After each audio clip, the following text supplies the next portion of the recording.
So Libby Gill is the former head of communications and public relations for Sony, Universal, and Turner Broadcasting. She was also the branding brain behind the launch of the Dr. Phil Show. Libby is now CEO of LA-based Libby Gill & Company, an executive coaching and consulting firm. She guides emerging and established leaders at organizations including Capital One, Disney, EY, Genentech, Intel, Medtronic, Microsoft, Warner Brothers, I can keep going, you get the picture, many more. Author of 4 books, including the award-winning You Unstuck and Capture the Mind Share and the Market Share Will Follow. Libby has shared her success strategies on CNN, NPR, The Today Show, in the Business Week, Time, the New York Times, Wall Street Journal, and many more. Please join me in giving a warm, big round of applause for Libby Gill.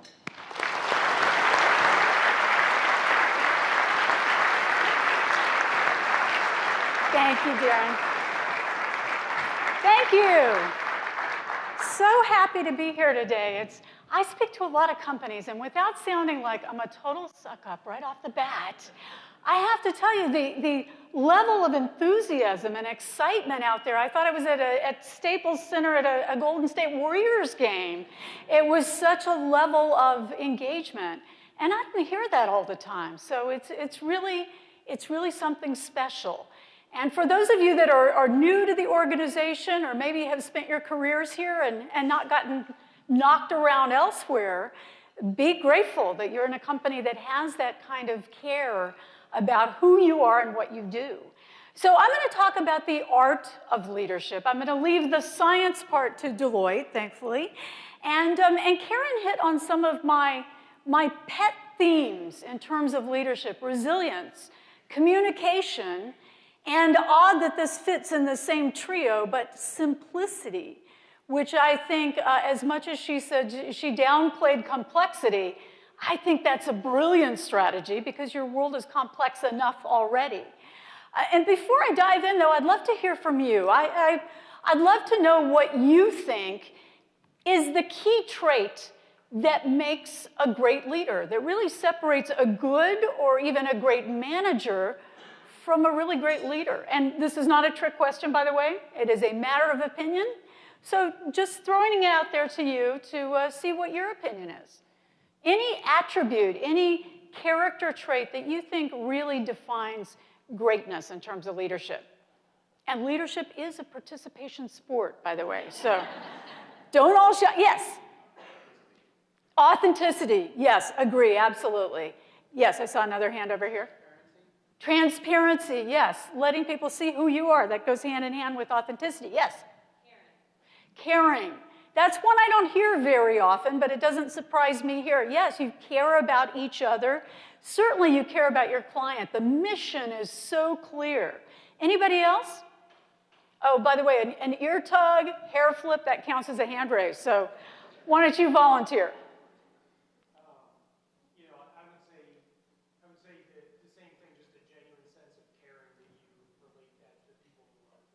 Really caring about the people that work for you. Yes? Influence. Say that again. Influence. That's an interesting word. In today's world that is far less hierarchical, we find a lot of people needing to influence rather than direct, right? You're not commanding, you're not ordering, you are influencing, and even at a higher level, inspiring. Anybody else? Yes? Vision, of course. Vision is foundation. You've got to have that vision. Yes, one more here. Humility. Now, that was one I didn't hear very often in my Hollywood career. But yes, humility, critical trait. And let me ask some introverts in the room. Raise your hand proudly. I know, you love to do that, right? Wow, a lot of introverts. Somebody who would never participate. I mean, you die rather than get called on. Raise your hand and share your, I know. This is your opportunity to share in a safe space, right? You got to try it out. So, yes, look at you. You did it. Vulnerability. Good for you. You know what? Good for you. I'm going to give you a copy of my book. I'll sign it for you afterwards if you'd like a copy of You Unstuck. Introvert, vulnerability, hand up in the air. That's great. Good for you. Thank you. So all of you are right, of course. All of these traits are incredibly important. You don't see all of them in every leader or every organization, but vision, caring about people, authenticity, really all important. But here's the thing. What works for you, what's worked for you as individuals and as leaders and even as an organization in the past or even today is not necessarily what's going to work for you tomorrow. You've got to continue to evolve. And the growth here is just unbelievable. I mean, how many of you are going through change within the organization? Anybody not going, let's do it that way. Anybody not dealing with change? You all are. The growth is truly exponential. And it's hard to keep pace with change. It's hard to deal with, you've got technology, you've got practices, systems, processes. Almost the minute you implement them, there's something new, right? There's something right behind that. And Karen already addressed your front lines. Yes, they can get overwhelmed and depleted. Just the idea, help is on the way, can go a long way to relieve some of that. And I agree not to put too much weight on Gallup polls, but you've probably seen the one that says 67% of the American workforce is either unengaged or actively disengaged. And that's a huge number. I think it equates to about $450 billion of lost productivity. Now, to me, that seems a little high, really, 67% disengaged. But even if a small sliver of that is true, that's far too much to tolerate within a business. And then finally, of course, there's competition. You all are used to that. Competition from within the industry, but there's invisible competition. There's the competition, your own clients, their fear, their insecurity, sometimes inertia sets in. But the most important competition, the one I think you should really pay attention to, is your own game, competing with yourself, always hitting that personal best and then going one more for that. And yes, that can be exhausting, but that's why you're all here collectively. How nice is it that you get to step out of your day-to-day jobs for a few days to think about your own, not just the organization and leadership, but your own lives, your own careers. That's a rare opportunity and one to take advantage of.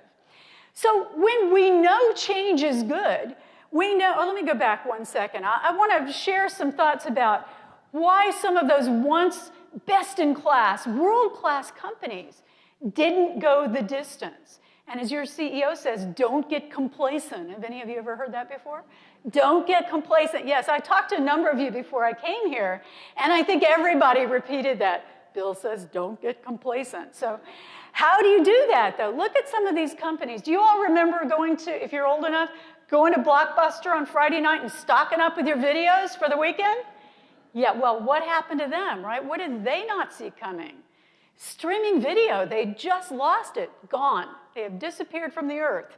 Borders. Now, as an author, I don't think we can have enough bookstores. You remember when you used to go out for the evening and you're strolling? Oh, let's stop in the bookstore. It's a destination now. If you can't, it's just hard to find bookstores. But Borders, you can see in this little logo, they were putting their focus on music, even as that industry was starting to dissipate and just completely be transformed.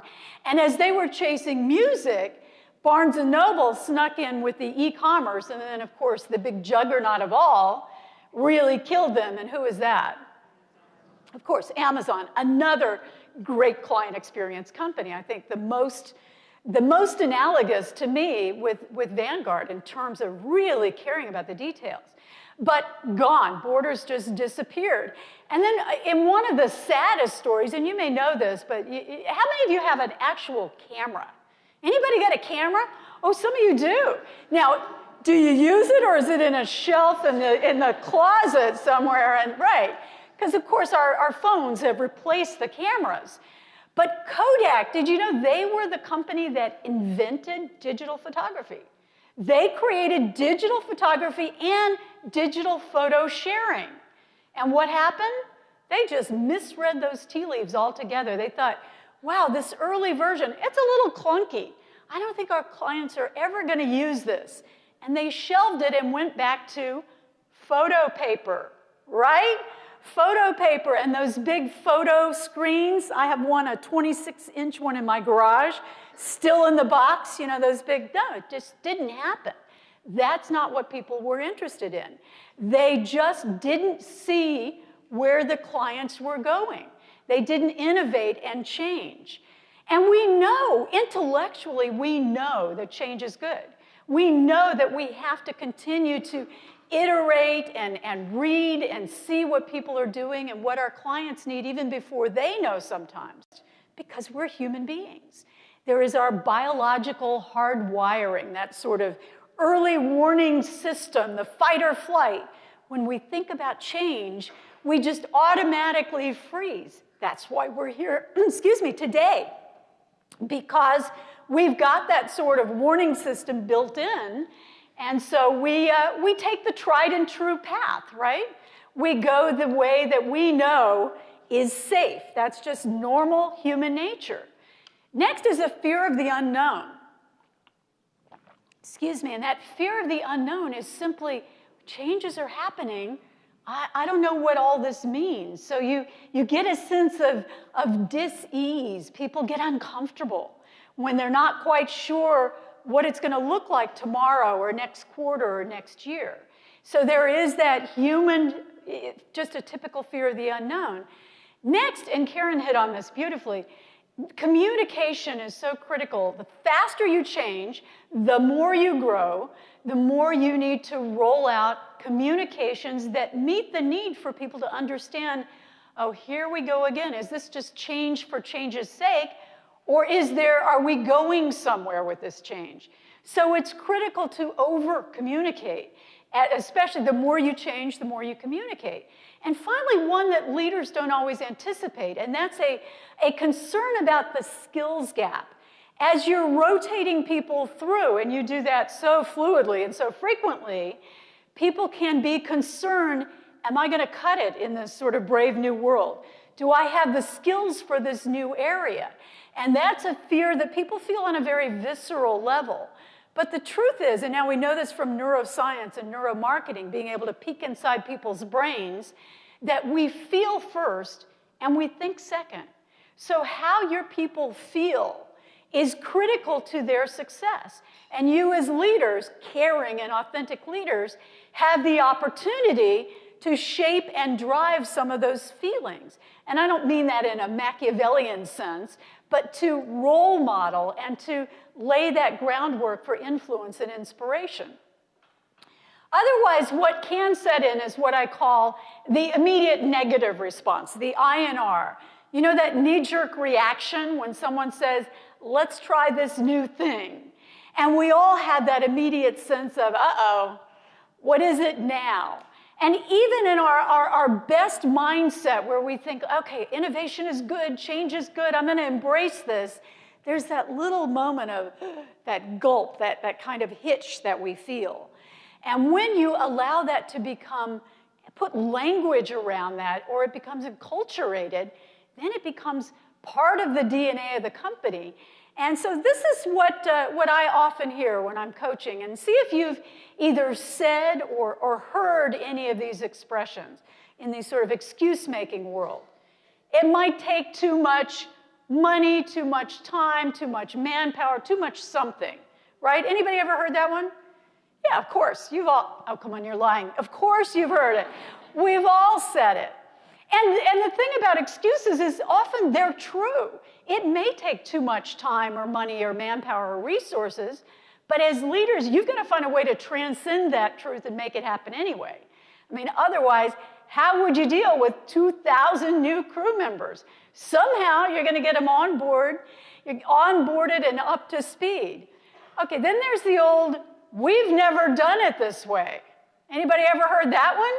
Or its flip side, we've always done it this way. Not sure which one is worse. They're just two sides of the same coin. And then every industry has their own sort of blanket excuse for why we're not going to do something. I was speaking to a big tech company, and they said, oh, yeah, we say we don't have the bandwidth.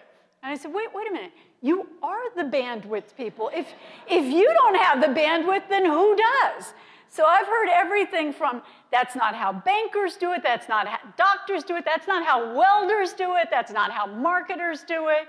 So let me ask you, if you had a go-to excuse, anything that could let you off the hook or slow down the risk-taking, what would be your excuse? And I'll tell you what, another book, if somebody can stump me that we've never heard this excuse before, let's see if you have any of those excuses within your culture. Yes?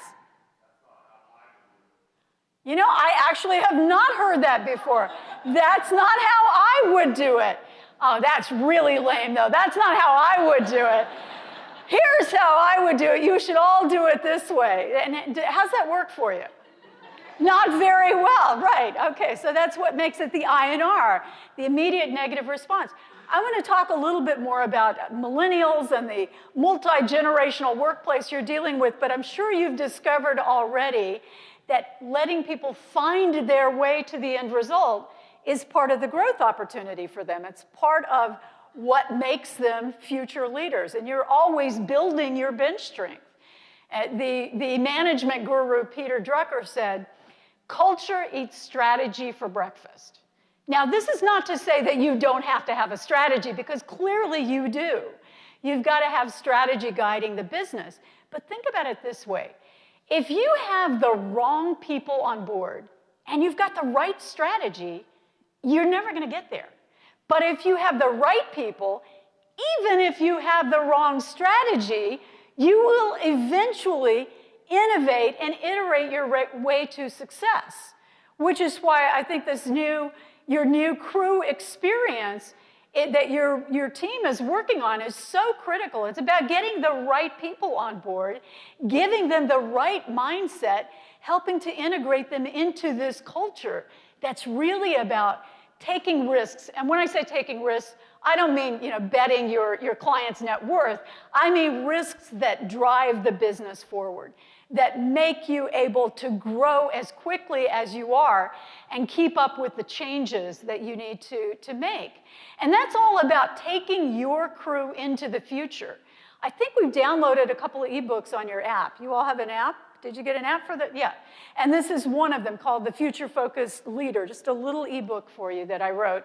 And some of the things that I see happening in trends, and I speak all around the world. I just got back from Dubai, from the Arab Human Resources Management Conference, and I hear, interestingly, I find a lot more in common across the world than I do in terms of differences.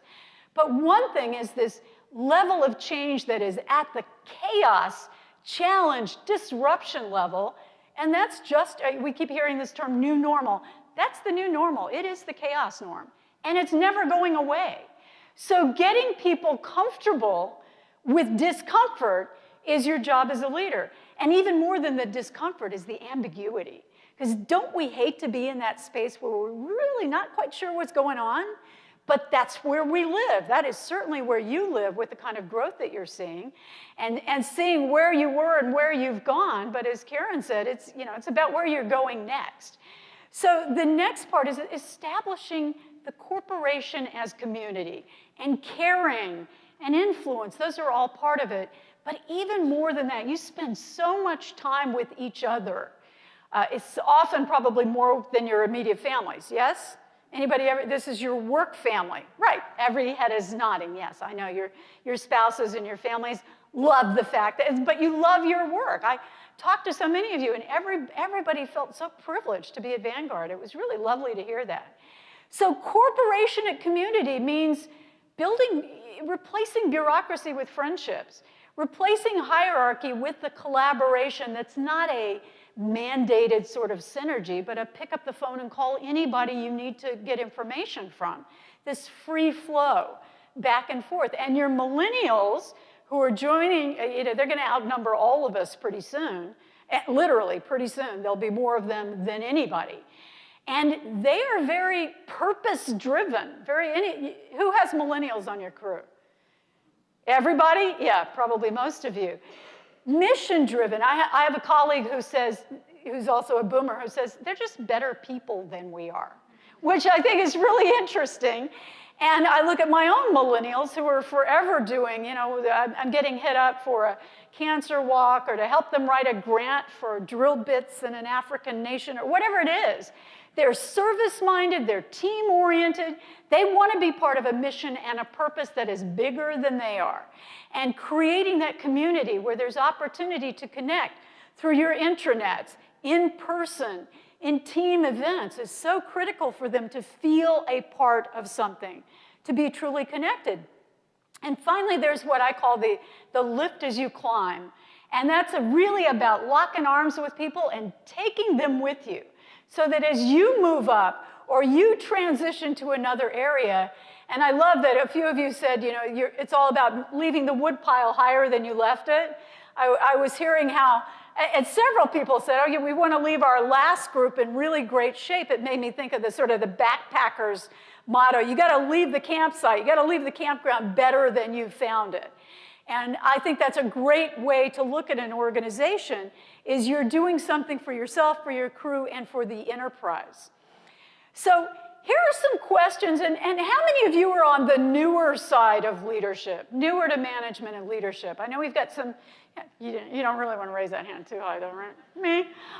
Emerging, I call these emerging leaders. And by the way, the more established, the veterans among you, you're still growing and evolving just as much as the newer to leadership. Here's what your crew members want to know. Whether they ask you this or not, these are the things they really want to know from you. Where are we going? That's about the goals.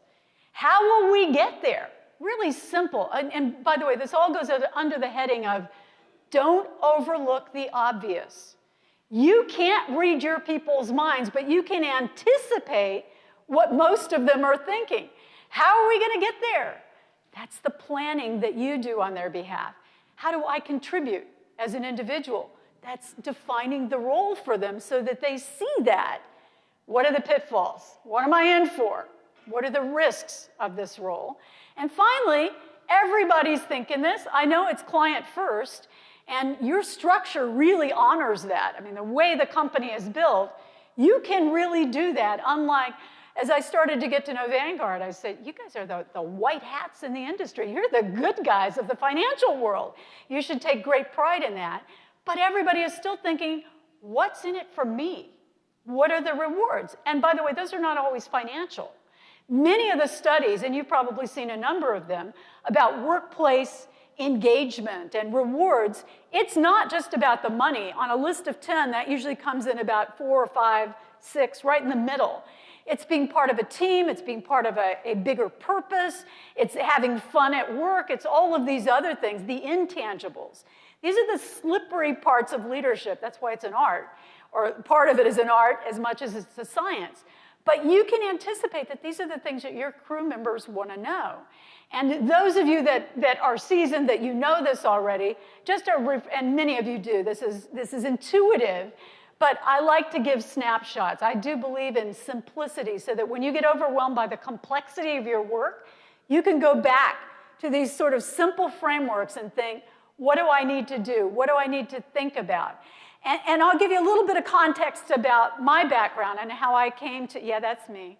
I came into this world of executive coaching and developing people. And my real passion is finding that spot where personal life and professional life overlap. Not that you would know it from this picture, but I had to adapt to change very early. I as a child, lived in 9 different homes and went to 6 different high schools, 4 different states, 2 different countries. And finally, when my family ended up in Southern California, I said, that's it, I'm here. I put myself through school working as a waitress on the Queen Mary, oddly enough, working in the Lady Hamilton and the Lord Nelson restaurant. There's my Vanguard connection right there. And I got my degree in theater and a really useful minor in modern dance. Modern dancers in the room? It's got to be one of you. No, nobody's going to cop to that. But I went on from there. I mean, this was my introduction to the work world then was I got a job working as a talking Christmas tree. That was me. Welcoming people into my local mall. I did that every year. And I thought I was in sales and marketing even then, trying to get people to come in and spend their hard-earned holiday dollars without ever leaving the mall. But it got better from there. I was able to use my academics. When I got a job at Knott's Berry Farm, an amusement park in Southern California, I was the baby bear, tap dancing bear in the amusement park. I lasted exactly 1 summer. It was so hot in that costume. You cannot imagine what a 6-foot bear costume is like. So, but I went on, and things improved from there. I actually got on air. I got my first commercial. I was so excited. It was a menstrual cramps commercial. Full disclosure, I was the bloated one along with the cramped and the fatigue, but nonetheless, I was on my way. I was on camera. I was an actor. It was a good day for me. And then I got my big break after lots of auditioning and sending out pictures and doing showcases and meeting with agents and all that stuff that young performers do. And if you've got any at home, I feel for you, but they'll either make it or they'll find something else.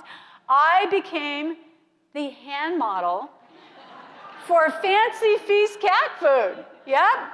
Now, if you're old enough, do you remember the crystal goblet? Yeah, with the pop top. That was me opening the pop top. Took me 4 years of acting training. But anyway, I finally got what my parents referred to for years as my first real job. But I did discover that in those days, I was in the top 5% of wage earners in my union, which was AFTRA and SAG. And my big year, I think I made 12 grand. I thought, wait a minute, there's something wrong with this picture. You do not have to be a math whiz to figure out this is not a good lifetime path. So I very quickly went behind the camera and started working for a man who was truly a legend in the television world, a guy named Norman Lear, who created All in the Family and a lot of other great sitcoms. And I started in this mid-sized company, and I was so excited at the prospect of getting to do lots of different things, trying my hand out at things until I figured out what I was good at, where my skills lay, where my passions and interests were. And in about 5 minutes, that little company, that production company, was bought by Columbia Pictures, and then Coca-Cola, and then Sony. So much for that little company. But in those 5 years, I went from being a PR assistant, I just kept raising my hand and thinking, yeah, I can do that. Well, I'll figure it out later. And I went from being an assistant to the vice president of publicity, advertising, and promotion for Sony's worldwide television group. And it was a pretty fast trajectory, suddenly having people who were a lot more experienced, and in many cases, a lot smarter than I was about the industry, which turned out to be a great lesson. To be the not smartest one in the room was a blessing, to have all these talented people around me.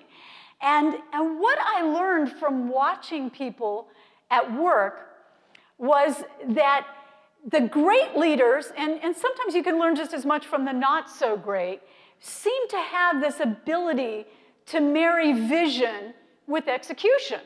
And back to what Karen was saying, you've got this mission, but you all are the ones who execute. That's kind of where the rubber meets the road.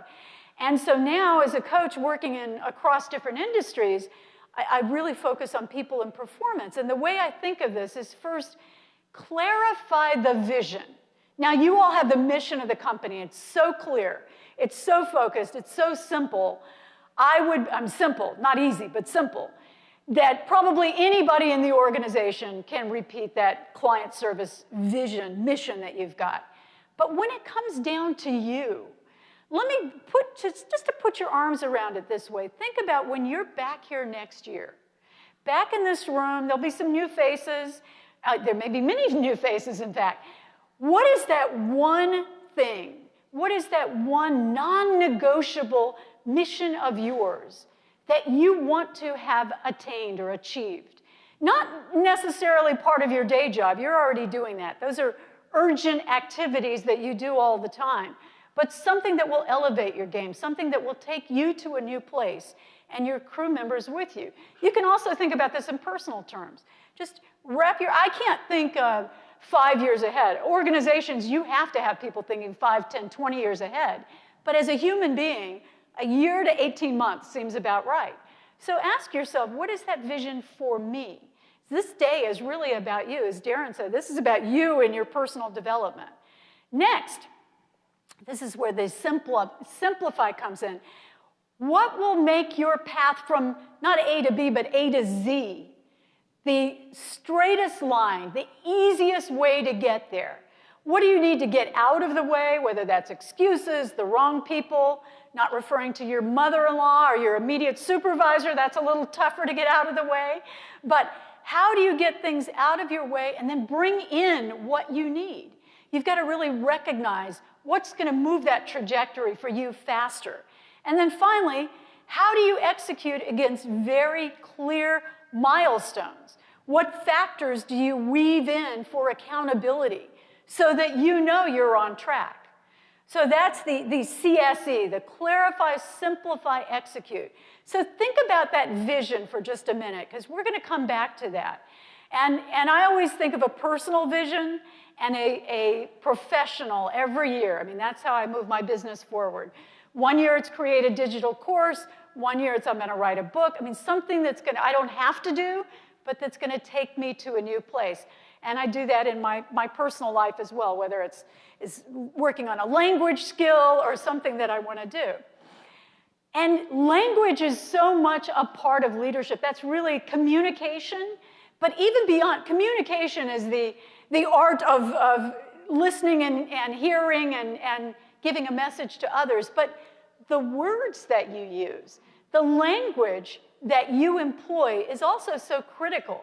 And it's so nuanced, and it's so important for leaders to really listen to how they speak to others and recognize if people are getting that. Some of it's nonverbal. Some of it is simply by asking. But here are some of the questions. I shared the questions that your crew is already asking themselves, whether they ask you or not. But here's what I consider the baseline language for leadership so that you can be asking this of others, or asking of yourself, I should say. This is the vision. Can you explain the vision to your brand new, right out of business school, complete newbie, first job? How do you explain the vision of the organization? And then that's the macro. Then how do you bring it down to, this is our crew, this is what our team is doing, this is your role within that. So you take that broad vision and narrow that down so that everybody understands it. And again, back to what Karen said, there's nothing more important than connecting those dots. If people don't understand how they connect to the vision, even if they're brand new, entry level, they've got to connect with that big purpose. And when they see where they fit in that picture, their eyes light up. People get excited. They want to be part of that. Next is, here is the plan. This is what the vision looks like in our little piece of the pie. It's you explaining what the actions are, what the time frames are, what the expectations are, so that people are crystal clear on what's expected from them and where they're all going as a unit, where they're working together. A big question sometimes leaders forget to ask, what do you need from me? Sort of the opposite of do it how I said. It's the other side of that. What do you need from me? How can I help you do your job better? I actually think that you work for your crew as opposed to the other way around. You work for them. And one thing newer leaders don't recognize sometimes is you're on stage all the time. And you may think, who, me? I'm just, a regular worker. I'm a colleague. They're watching, and I don't mean that in any weird sort of way. They're looking for role models. They're looking for behaviors, and believe me, people are looking ahead at that pipeline. Where am I going? Have you carved out a path for me? Am I allowed to do that for myself? And that part of that is, what do you need from me? How do I fulfill that for you? Then there's what the Japanese auto manufacturers call kaizen. Is that something you all are kaizeners? Kaizen actually means, kai means change. Zen we tend to think of as peaceful or blissed out, but Zen means good. So Kaizen is change for the good, and that's incremental improvement, of course. How do you get just a little bit better at what, or a lot is great, but if you can't get a lot better overnight, you get a little bit better constantly. Change doesn't happen overnight. It happens over time. It's the long haul. And part of that is constantly looking back not dwelling, but looking back to say, okay, that's what we did last quarter, last year. How do we improve upon that? What are the actions that are tied to that improvement? What do you need to do? What do I need to do? I'm a big believer in that myself, and I'll tell you, I put a little card on your table before. It's everybody's got one, and at some point, I'll need you to fill out your name, at the very least, your name and email address, because I want to give away a coaching session to someone in this room. You can use it for yourself. You can gift it to a crew member that you think needs a little boost, or bring your whole team on a video conference, and we'll talk about what's going on in your world. And by the way, and I left a little comment space, which you don't have to fill out, but you are more than welcome to. That's my Kaizen, because people do. And they'll say, like this, would like more of this, didn't like this. And I think it was Bill Gates who said, or maybe it was Henry Ford, one complaint is worth 1,000 compliments. And you saw those were some pretty rough ones, being a former media executive. And also I was a columnist for the Dallas Morning News for a long time. You know that cringe power of when you see something in the press, you see something written, we take that to heart. But it really is the complaints and I'm not inviting complaints, by the way. Don't take me wrong. But anyway, that is a form of Kaizen. If you're not saying, how do we improve, let's talk about that, people will move on to the next thing because your world is moving very quickly. You have to consciously say, we did this, here's how we're going to do it next time. Darren and I were talking about this conference, and I always had special events reported to me in the studio world, live press events and premiere parties, all that kind of stuff. And you have to look at that and see, okay, this is what we did last year. Let's look at all these details and refine it and do a better job next year. And you have no idea what goes on behind the scene if you haven't worked on a very detailed conference. But it's like anything in your world. You're constantly looking at all the big picture and then all the little pieces that go into making that. And finally, let's celebrate. Yes, you're going to celebrate end of year, or we got through tax season, or a great quarter, but it's the little things. It's the pat on the back. I wouldn't have a coaching practice if more people gave just that little pat on the back. I hear that from clients and from their teams all the time. I don't know if my boss thinks I'm doing a good job or not. Gee, nobody seemed to notice when I pulled this big rabbit out of the hat. You've got to be aware of those celebrations. Some companies have some great ways of incorporating them into their culture. There's a design company called Kaler Slater that I wrote about in my book, Capture the Mindshare. And they have it's Thursday at 4 o'clock. That's their celebration. They have this great culture, and they built this huge counter in the middle. More and more physical spaces starting to represent the way we truly work, with the couches and the bullpens and all of that. And they have this huge counter that is either a workspace or a wine bar, depending on the day of the week and what they're celebrating. They have a crossword puzzle afternoon. It doesn't matter what it is, but anything that recognizes hard work and results and success on the small win side and the big side. Most people notice the big stuff, but the small wins are the things that are easy to overlook. And as leaders, that is what's propelling your people forward. Millennials particularly, if you've got kids and if they grew up in the everybody gets a trophy on the soccer team, anybody got any of those? That always really bothered me because I always thought, you're not all great at soccer or baseball or whatever it is.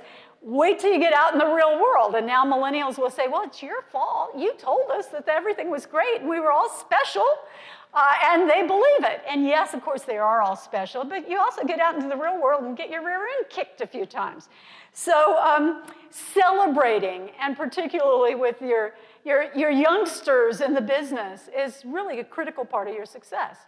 And it really does start with trust. It starts with your people understanding that you care about them, as several of you said.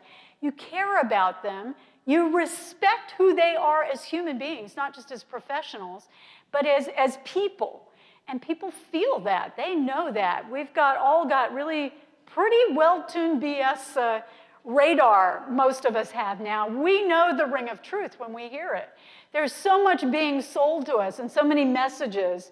You've all heard the stats, 20 million bits of information every minute or whatever. It varies from like 11 to 40 million pieces of information at one time, but we can only take in so much.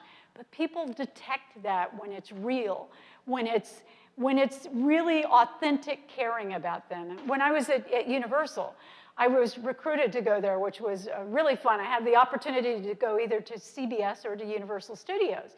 And I thought Universal was in this huge change of management, and so that was the way I decided to go. They had just been bought by Seagram's, which was a Canadian spirits company. The brand lives on, the company does not. I don't know if that was the end of it, but a spirits company buying an entertainment studio was sort of an odd mix.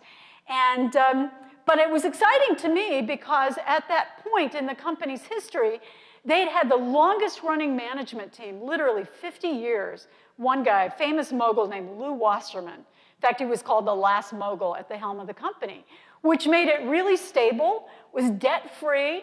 You know, all of that was great about it, but it was also very siloed and stodgy. Over those many years, the reporting lines had become more of, you know, these two were feuding, so they separated that, or these two groups liked each other, so they joined them. It didn't really make any business sense. And when I came in, they had a new head of business for every business unit, which was theme parks and motion pictures and music and television, consumer products. So imagine, in the span of 18 months, every division had a new manager, new head of that business. So people were sort of reeling with that change. And I came in with the chairman of communications. And our job was to put the entertainment studio back on the map as a creative force, because it had sort of slipped from the A+ list. It was, you know, down to about a C- in terms of creative people wanting to be there. So I decided I need to get to know the people. And my mission was get out and communicate. That was my job. So I started setting all these meetings only to find out nobody really wanted to get to know me. They didn't want to be part of the change. They didn't want to know who these new people were. But I was determined. So I set 15-minute meetings with anyone that touched our business. Went over to their basement office, and they said, "You're the first person who's ever been down here before." In what our executive building, we affectionately called the Black Tower. That's how friendly the company was. But I met with directors, on-air talent, the guys in the wood mill that made the made the sets for our shows, the tour guides, really anyone. And they weren't going to come to me, so I decided I'm going to go to them. And anybody ever been to Universal Studios in Florida or Hollywood?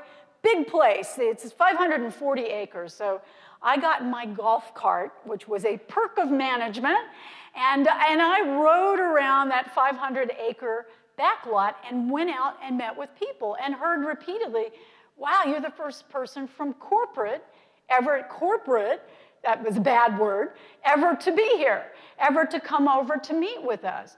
And to me, it just was common sense. It was face-to-face relationship. Nothing like putting people in a room, looking eyeball to eyeball, creates a connection.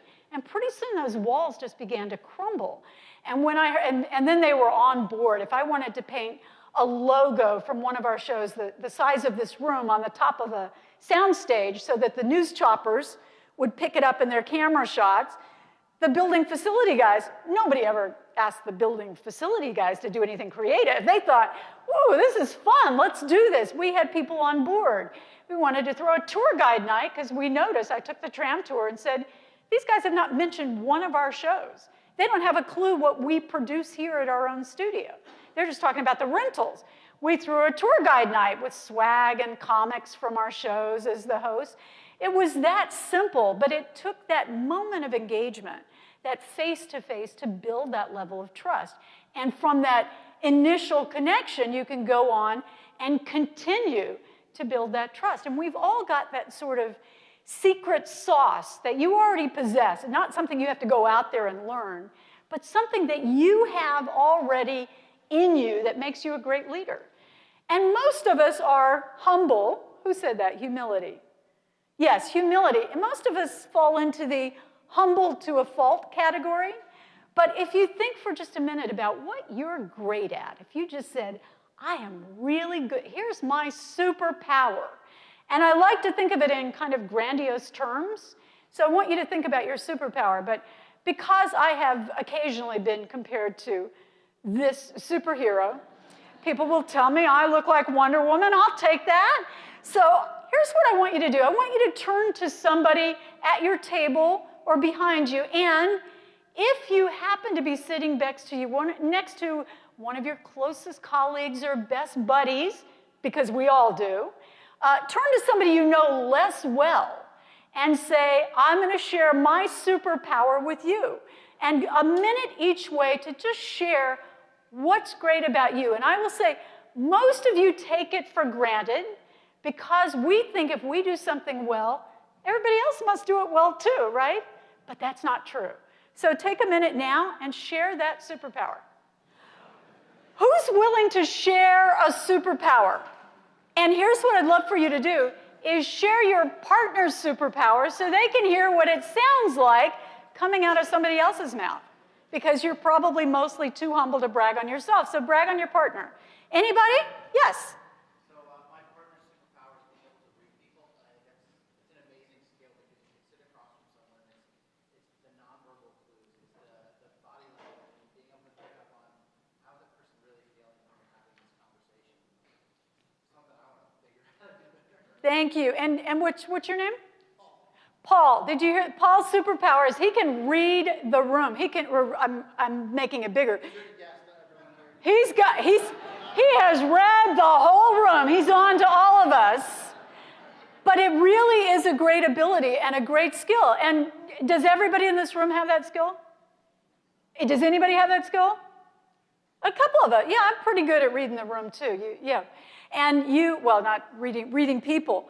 You pick up on a vibe, you pick up on an energy, and it can be so subtle, but it's getting on somebody's wavelength. That's a great skill to have, and it's a great skill as a leader to help you connect with your crew members. And Paul, how about your partner? Yeah, so his skill is connecting with people, so the ability to build trust right away. So you have that ability to build trust and rapport immediately. Which is why he let me share his superpower. Why he let you share, of course. Thank you for that. I appreciate both of you. Who else? How about somebody back here in the cheap seats, or some of you introverts? Again, somebody who would never share in a setting like this, here's your opportunity to shine. No takers. Yes? My partner here provided an excellent opportunity where, through coaching, she applies it back to everyday life, where not only does it help individuals professionally, but also helps them in other aspects of their lives as well. Right. Thank you for that. It was very eloquent. You are able to coach people where it's not just about the business, but it's about who they are. And it's so true, because who you are as a human being is what you bring to work, for good and for bad. We've tried so hard to separate those two, and I'm so glad to see the workplace easing up and letting people be who they are. And that's a great skill to have. And your partner?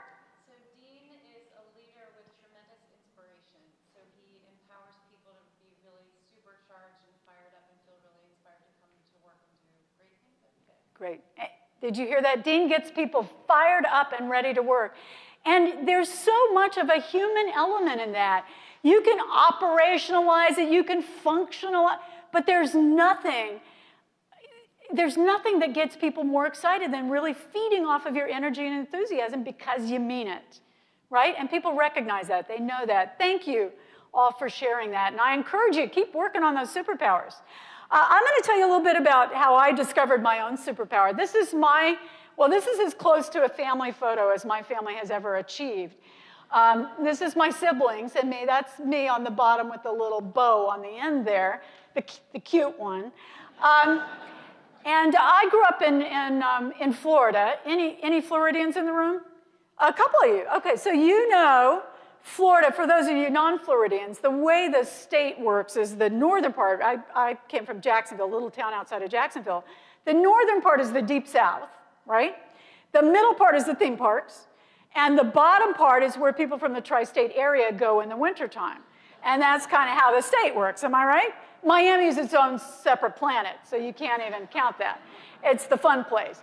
So I grew up, my dad was a doctor, very well known in his field, and I'm a pretty privileged kid. We grew up in an old riverfront estate that had been built in 1901, one of those giant houses, the pool and the tennis court, and we all went to prep school in Cotillion. If you don't know what that is, you can ask you. Yeah, Cotillion, where you put on your white gloves and go learn Southern manners, which is coming back, oddly. But, and it was a really nice life, at least from the outside, until Christmas Day when I was 10 years old. And on that day, the kids are all charging into the kitchen to open presents and all of that, and there's a neighbor sitting in our kitchen. And even at I was age 10, you know that that's a bad sign. And our neighbor told us that my parents were at the hospital with my oldest brother, David, who was home on his freshman break from Princeton. And he had gone out to a party the night before and gotten into a car accident, and my parents were at the hospital with him. And as it turned out, as I discovered, I wrote a book called Traveling Hopefully about getting past stories of the past, baggage from family and relationships and all of that. And I fact-checked this book with my mom, and it was stories no one in my family had ever talked about for 40 years until I wrote a book about it, which is an interesting experience. And my mom told me that my dad had taken my brother David out for lunch on Christmas Eve and told him that he was about to divorce my mother, his wife of 23 years and 6 children, and leave her for a patient. By the way, my dad was a psychiatrist in a small southern town, leaving his wife and children for his own psychiatric patient. You can imagine this did not go over well. So my brother did die on that Christmas Day, and my dad, true to his word, left 3 months later with his new wife and family. It was about a 2-year court battle, but he finally prevailed and left, and everything changed overnight. I mean, we lost the house and the schools and the country club and all of that, and also my dad, who moved to Japan with his new family. And I went back and forth as a kid, and instead of the every other Wednesday night and weekends, it was summers and holidays going from Jacksonville, Florida to Yokohama, Japan. And eventually I lived there, I moved there with my dad, and we came back to Southern California, or moved to Southern California, and then he decided he would leave, and they all moved back to Florida, and that was the point where I was 18. I was an adult in my own eyes. I got a job, went to college, got all those crazy jobs, until one day I got that I was about to start my real job at Norman Lear's company, and I got a call from my dad. And my stepmother, Fran, his former patient, had committed suicide. So I packed up and went back to Florida. My dad had, by then, because of my stepmother, disowned all the other kids in the family, so it was just me planning this funeral and taking care of my dad, who was quickly descending into alcoholism. So reading the room, I understand that when you've got a mentally ill parent and an alcoholic parent, it's not a great way to learn to read the room, but boy, does it get your radar high. And so I gave everything, I packed up all her things and gave them to the housekeeper, Goodwill, except the one thing my dad just could not bear to see me part with. And so I took my stepmom's full-length mink coat with the matching fur hood home to Southern California as this 20-something kid living in a little apartment in Hollywood, needing a full-length mink like a hole in the head. But I took it with me dutifully and hung it in the closet and forgot about it and went to work a week later than expected, and I worked really hard. And loneliness and fear and insecurity makes you a really good employee, so I worked my rear end off until one day I had that moment, and we've all had these personal moments, these sort of dark nights of the soul, where we just wonder, who am I and where am I going? And I did what many young people do at that point. I went to the kitchen and looked for booze. And I found, my roommate was out of town, but I found some horrible thing like brandy or creme de menthe or something yucky that she had in the cupboard, and I poured a glass and drank that down, poured another glass, and then this thought occurred to me. I have never tried on that mink coat. Now seems like the perfect time. So I took my bottle and my glass, I went into the bedroom and took that coat out of the garment bag. I'd never even unzipped it. I'd never tried on a fur, let alone owned one. But suddenly I thought, well, I'll put this thing on. And I took it out, I put this coat on, and it struck me how heavy it was and how decadent, but how luxurious it felt. And all I could think was, I wonder how many dead animals it took to make this one coat for this one sad woman. And that just floored me. And I literally fell to my knees and crawled into the hallway of our 2-bedroom apartment, just shut out the light, and stayed for an entire weekend wrapped in that coat with my bottle of brandy and cried my eyes out for an entire weekend. And somewhere in there, this thought occurred to me. I got 2 choices here. I can either stay down here, literally, or more likely figuratively, or I can get up and do something with my life. And at that moment that I thought that, it was like these arms coming through those sleeves saying, get up, just get up and do something with your life. And that's when I thought, okay, I'm going to do it. I'm going to take the challenge. I stood up, and you've all been there. We've all had these moments, these sort of mink coat moments of reckoning. And this thought, this sound popped into my head, this phrase, hope and tools. And I thought, okay, whatever that means, hope and tools. And it just sort of swirled there for another couple of decades until I realized it was really hope that was getting me through all of that. And I clung to that thought about how hope is that spark that keeps you going. And later on, somebody pointed out to me, you talk about hope all the time. What does that mean to you?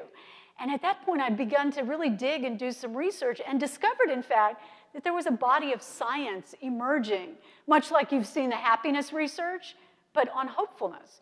Different from happiness, which is obviously a sense of well-being, or optimism, which is a good thing. It's that sense that everything's going to turn out okay, kind of the half full versus the half empty. Any optimists in the room? Yeah, I consider myself an optimist. The only problem with optimism is that the pessimists are usually right far more often than the pessimists. They're much more realistic and accurate in their assumptions. Nonetheless, I got this idea of researching hope, and I found that hope, actually, the word derives from Old English hopian, which means to leap forward with expectation. And the science around hope comes from a couple of pioneers, hope theorists. One, a fellow named Dr. Jerome Groopman, a Harvard-trained oncologist, who found early in his clinical career that he began giving diagnoses to his patients and discovered that when he gave them all the information, they would shut down. They would not be able to participate in their own healing process. And if anybody's gone through a long-term illness, or somebody in your family has, you know that you've got to be there. You've got to be part of that process. And it's not a mystical kind of mind over matter. It's that your body produces the chemicals that you need, the brain chemicals like endorphins and enkephalins that suppress pain and boost your immune system. But you've got to be available to that. So when he saw he was giving too much information, he went the other way, as we often do in business, right? We're over here, it doesn't work, we go all the way, the pendulum swings all the way to the far side. And so he began to be very discreet. He'd give just a little bit of information until he saw he was giving people a sense of false hope. He came to call those true hope and false hope. False hope being that sense of, hey, no news is good news. But his patients would sometimes wrongly assume that they were going to be fine when that wasn't always the case.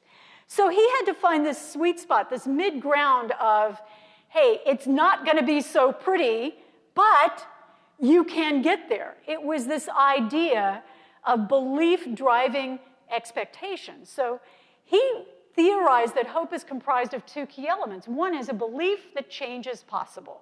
And we all sort of think, well, yeah, of course, that's obvious. But just think about that for a minute. You must know someone in your world who fundamentally disbelieves that change is possible. It is what it is. You can't fight City Hall, those defenders of the status quo. You got to run like heck from those folks, because that is the people that stay stuck. And he also said that it's about expectation, that what you do as an individual, not your team, not the organization, not the administration, not the climate, none of that. It's what you do. The actions you take drive the outcome. And for some people on a global level, some people on a team or a community level, but you drive your outcome. And the other fellow that contributed so much was a doctor, positive psychologist. So these theories come from two different areas, but hit on the same thing, medicine and positive psychology. And this professor, Dr. Snyder at the University of Kansas, said it's about willpower, what we think of as that mental grit, that determination. But more than that, it's about way power.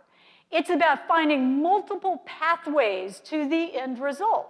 And the opposite of do it my way, that's the old parental because I said so, which I know you don't really do you? No. But it's about saying, hey, here's the objective, get there.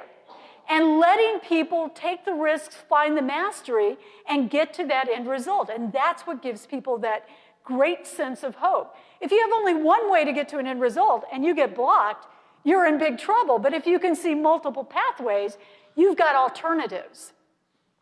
What the research tells us about high hope versus low hope people is, and there is a lot of research about it now, is that high hope people, and I'm assuming everybody in this room, raise your hand if you're a low hope person.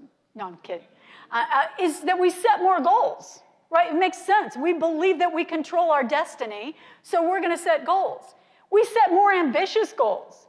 We set loftier goals because we believe in our ability. And we also believe that we're in control.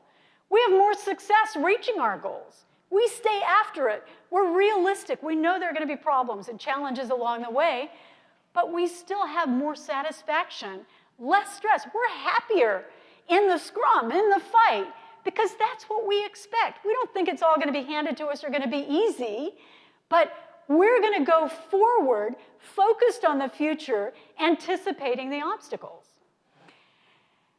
And so even though you hear constantly the hope is not a strategy or hope is not a plan, who's heard that? I've always, that just rubs me the wrong way. I've always thought, well, try giving strategies or plans to your hopeless workforce. See how that goes for you. It's about inspiring, about influencing people, giving them that sense of hope, which is their control of the destiny. And here's your role as a leader. You must create and sustain the excitement. I don't think it's going to be hard for people in this room. You create that excitement. You sustain it even when the going gets tough. You remove obstacles. Blast through barriers, open doors, and God knows, don't put more obstacles in their way. There are enough already. And finally, reestablish goals. Again, it's the over-communication. Continue to reestablish goals. Yes, you've said it. Say it again. Say it again. Say it a different way. Say it different ways so different people hear you. You've got to continue to do that. I'm writing a book now. This is another ebook I think we put on your app. It's also, these are all on my website, but this should be on your app as well. And I was just approached to expand this. I've got a book coming out next year called Hope is a Strategy, which I'm really excited about how professional and personal are so interwoven. And quickly, I'll go back to what I said about lift as you climb, my kind of professional mantra, which became very real for me when one of my kids had an illness. And anybody gone through that college prep thing, getting your kids ready for school? Which is so frightening, because I applied to one college, which my kids still think is hysterically funny. They applied each to 18, 19, 25, which is what kids do now. And at one point, my son was a junior in high school, became very ill. And we didn't know what it was. It was one of his mystery ailments. And he was in and out of hospital for 2 years. And it was very frightening as a parent. And finally, it was diagnosed, managed, chronic illness. He'll have it forever, but it's managed. And he graduated with honors, got into his first choice school. So he said, he's no fool, he said, Mom, let's go on a vacation. And I said, great, thinking, Seattle, New Orleans. He said, let's go to Bhutan. And I said, where's Bhutan? And I know now it's in between India and China. So we went. And on the last, I would have gone anywhere, quite frankly, but we went to Bhutan for a week. and hiked around. And on the last day, we climbed up to what's called the Tiger's Nest. And it's a Buddhist monastery that obviously a flying tiger dropped on the side of a sheer cliff, because how else would you get it up there? And it wasn't a serious trek, but we started at 8,000 feet and climbed another 3,000, including 1,400 steps. So for a kid who'd been sick and a mom who'd been worried sick, it was quite a trek. And then my workplace, Lift As You Climb, became real, because we wouldn't have gotten up that hill, that mountain, Himalayan mountain, if we had not locked arms and climbed up there together, laughing and crying. And I think that's really your job as a leader, is to take people with you, to let them know you've got their back. You're on the team. You're one of them. Take them with you. Even if they're not ready, throw them into the deep end with your supervision. That's what Lift As You Climb means. But we still get stuck, right? Because we're human beings, and here's what it looks like when we get stuck. I'll give you a little example. Just clasp your hands together, just like you would normally. Now, I've got my left thumb on top. Who's got their left thumb on top? Raise your hand. Let's see how we split here. Right thumb on top. We have 50-50, which is not hand dominance, or we'd be 90-10. Lefties are kind of out of luck. Introvert, any left-handed introverts, you've got a double whammy. So now switch it. You've probably done that before. Not that difficult. You can do it. Now we're going to up the ante, though. Cross your arms. And I had my left thumb, but I crossed my right arm on top, so there's no correlation. So just raise your hand if you have your right arm on top, how you cross your arms. Left arm on top. About maybe 60-40, but pretty similar. Okay, so cross them back again, and just like you do, and then look over at your neighbor, see if they're doing it right. Well, yeah, okay. Now you know what's coming, right? Cross it the other way. See how that feels. Yeah, see, you're kind of doing the Macarena there, aren't you? It's really hard. So for those of you who have your right arm on top, here's the good news. You have the natural predisposition for hopefulness. No. I made that up. No. Some of you were like, what, me, not hopeful? I'm the most hopeful person you'll ever know. No, here's what this means. It's just a preference that you chose when you were about 3 years old, and that's it. But you're always going to do it that way because that's the right way. But half the world is just as wedded to doing it the other way because that's how they see it. And obviously, my point is, you've got to open up your scope. You've got to see what other people feel, hear, how they communicate, because we all come with our baggage and our biases and our experiences and our one set of brains. So I want you to fill out that coaching, that little card. If you haven't done it already, just name and email address and anything else you want to add to it. And we've got a couple baskets outside here, and you just drop it on the table outside too. We had a debate. This is how detailed you all are. Is it white basket? Is it a silver basket? You decide, but it's outside and in the table there. And if anybody has any questions while you're filling this out about leadership, your crew, engagement, please shout out. And then I'm going to wrap this up with just a little homework assignment that I'll describe to you while you're just filling that out quickly. This little guy here is a Daruma. I mentioned I lived in Japan, went to school there. He's called the gold doll, and Daruma was the god of perseverance. He's like a little weeble. You knock him over, he bounces back up, because of course he's the god of perseverance. You can't get him down. And of all my childhood possessions, you get this guy at a temple or a shrine, typically when you're about to embark on some sort of adventure, a new job, a marriage, a baby, or you give it for yourself or for a friend or family member. And when you get it, these big eyes are blank. And you set an intention, you fill in the first eye. And then when it comes to fruition, you fill in the other eye. And this is my Daruma, actually mine that I got when I was 15 and set my intention for a happy life, a good job, and a pretty house. And when I was 40, I thought, well, I'm kind of there. I'll fill it in. And then I decided, wait a minute, I'm not sure we're ever there, so I'm going to just stop there.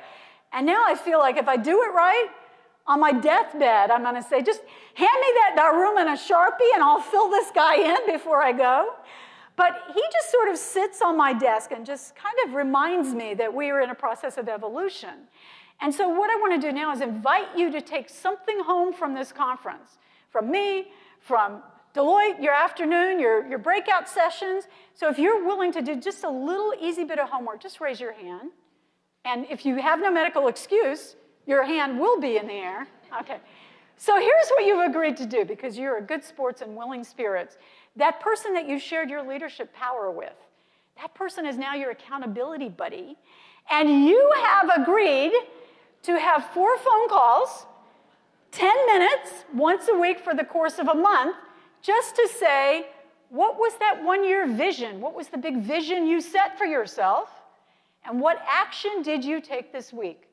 And your partner is there to say, congratulations, you did it, what's next? Or, gee, you didn't quite make it, how can I help you get there? And the reason is obvious, that outside accountability, somebody looking over our shoulder, keeps us honest. But also to remind you that there's plenty of support out there. There's a whole room of really brilliant people here. All you have to do is pick up the phone, shoot an email, grab them in the hallway, and these are all people that are on your accountability team. Everybody is here for that purpose. So I hope you'll do this. It really is life-changing when you get that level of support, even from someone you don't know well, which can sometimes be the best support. And I just want to close up with this one quote from somebody who's one of my heroes of hopefulness, Helen Keller, who was the first, if you don't know this, deaf-blind person to graduate from American University. She went to Radcliffe because they wouldn't let her into Harvard. She said, alone we can do so little, together we can do so much. Here's where you can find me, my books, information. I welcome phone calls, emails, and thank you so much for your time.